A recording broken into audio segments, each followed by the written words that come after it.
안녕하세요. 오늘은 2020년 1월 17일자 화강신문의 오늘의 생각을 읽어보려 합니다. 넓고 넉넉한 마음을 한국아동학대예방협회 회장 이백은님의 오늘의 생각입니다.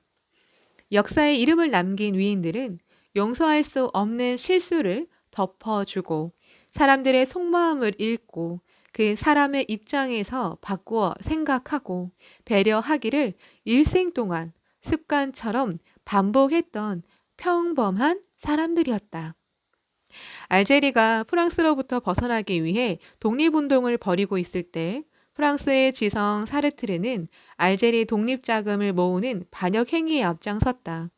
그를 처벌하라는 분노한 민중들의 목소리가 높아지고 대통령의 측근들까지도 여론에 가세하자 드골은 넓고 넉넉한 거인의 풍모를 드러냈다. 그대로 두시오. 그도 프랑스인입니다. 넓고 넉넉한 마음을 관용이라고도 하고 포용이라고도 하며 프랑스에서는 톨레랑스라고 한다. 이 말은 16세기 구교와 신교가 사륙 전쟁을 벌이고 있을 때 등장한 말로 서로의 차이를 인정하고 존중하자는 뜻이었으며 점차 자신과 다른 종교, 사상, 행동 양식을 이해하고 받아들인다는 의미를 지니게 되었다. 차이가 동일성을 앞선다는 철학자 자크 데리다의 말처럼 어린 시절부터 프랑스 청소년들은 서로 다른 가치관과 개성을 존중하는 교육을 받고 있다. 많은 장점을 가지고 있으며 한강의 기적을 이룬 우리나라이지만 나와 다른 의견을 포용하거나 나를 공격하는 상대에 대한 관용에 매우 인색한 문화에서 벗어나지 못하고 있다. 그 원인을 찾아 멀리 조선시대에 치열했던 당쟁까지 갈 것도 없이 이해관계 앞에 한치의 양보도 없이 격렬하게 싸우고 있는 작금의 정치판을 보면 바로 알 수 있다. 이것을 어떤 이는 인성, 함양이 도외시된 획일적 입시 교육의 결과라고 하고 또 어떤 이는 학연이나 지연과 같은 천박한 연대의식인 패거리 문화의 소산이라고도 한다. 다른 사람들의 결점이나 잘못을 지적하지 않고 또한 자신의 생각과 다른 의견들을 받아들이며 나의 생각과 다르거나 상식에 어긋나는 행동들이 보여도 그 사람들이 왜 그렇게 생각하고 행동하는지에 대해 그들의 입장에서 살펴보는 역지사지가 절실히 필요한 사회가 되었다. 도로시 놀트의 말처럼 불평과 적대감을 가지고 성장하면 비난과 폭력을 배우며 관용과 우정을 가지고 성장하면 세상을 사랑하는 법을 배운다면 가정에서 학교에서 오늘의 청소년들에게 넓고 넉넉한 마음을 길러주는 것은 매우 중요한 시대적 과제가 아닐 수 없다.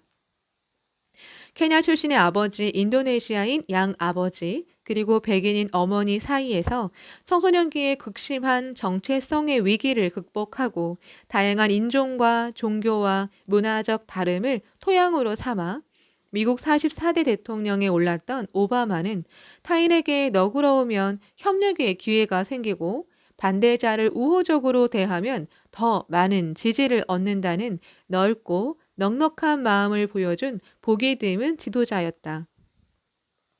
동양의 지혜에서 책은 담은 사람을 대할 때 한 걸음 양보하는 것을 높다 하니 물러서는 것은 곧 나아갈 바탕이 된다. 사람을 너그럽게 대하면 복이 오고 남을 이롭게 하는 것은 자신을 이롭게 하는 바탕이 된다고 가르치고 있다. 세네카는 인생의 짧음에 대하여에서 사는 일은 평생을 두고 배워야 한다면서 이제 나이 들면서 배워야 할 일 가운데 아직 실현될 수 있는 계획은 무엇인가를 물어야 한다고 했다. 청소년 시절 책상 앞에 걸어놓고 마음을 다잡아왔던 글귀가 넓고 넉넉한 마음이었는데 세월이 흘러가면서 그냥 지나쳐도 될 일에 신경을 곤두세우고 별것도 아닌 일에 마음 졸이는 점점 좁고 모자라는 마음으로 변해가는 내 자신을 발견하고는 부끄러워 밤잠을 이루지 못하는 날들이 많아졌다. 혼자 빨리 걷는 것보다 더불어 같이 가야 한다고 배웠지만 남에게 뒤처지기 싫어했고 남의 짐을 대신 짊어지는 것이 보람보다는 부질없는 기억으로 남다 보니 포용과 배려를 익히고 실천하는 일이 점점 멀어져 가는 나를 뒤돌아보지 않을 수 없게 되었다. 엘프리드 마셜은 해야 할 것과 하지 말아야 할 것을 판단하는 이성을 차가운 머리라고 했고 모든 것을 사랑으로 받아들이는 감성을 뜨거운 가슴이라고 했다. 아직 남은 세월을 시시비비를 따지며 누구에게도 넓지 못한 차가운 이성보다는 모든 것을 넉넉하게 받아들이는 뜨거운 가슴으로 살고 싶다. 이 세상에서 가장 먼 길은 머리에서 가슴까지라는 말이 있지만 생각을 행동으로 옮기는 일은 얼마나 아름다운 도전인가. 작가 강대신은 눈으로 꿈꾸고 가슴으로 잊어가며 산다에서 링컨 대통령의 넓고 넉넉한 마음을 설명하고 있다. 평소 사사건건 시비를 걸며 링컨을 비난하고 다니던 스탠튼 변호사를 측근들이 반대에도 불구하고 법무장관으로 가용했는데 장관이 된 후에도 링컨에 대한 험담을 계속하였다. 그러나 링컨이 암살되자 그는 가장 슬피 울었다. 그 이유를 묻는 이에게 그는 말했다. 나무와 사람은 누워 보아야 안다. 역사상 가장 큰 거인이 지금 여기에 누워 있다.